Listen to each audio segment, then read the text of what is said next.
दोस्तों, power star Pawan Singh का गाना घाव देते हुए मतलब पूरी दुनिया, बिहार का दर्शक पवन सिंह के फैन को लगा था कि ये गाना टांडो टांडो होगा, इतिहास रच देगा, बहुत ज़्यादा फास्ट व्यू लेगा। लेकिन इस गाने ने मतलब एक नया कीर्तिमान खड़ा कर दिया दोस्तों। मात्र 4 घंटा के अंदर 1 मिलियन से ज़्यादा व्यूज प्राप्त कर लिया दोस्तों। और ये गाना मतलब बहुत ज़्यादा फास्ट व्यू जा रहा है इस गाने पे।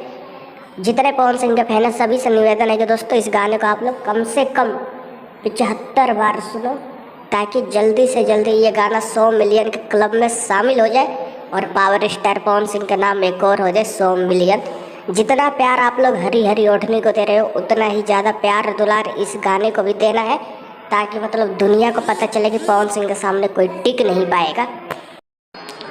दोस्तों, आप लोगों से एक और चीज़ पूछना है, आप लोग मतलब बिल्कुल ईमानदारी से सच सच बताना, घाव दे दे गाने को अभी तक आप लोगों ने कितने कितने बार सुना है, कमेंट करके बताना दोस्तों।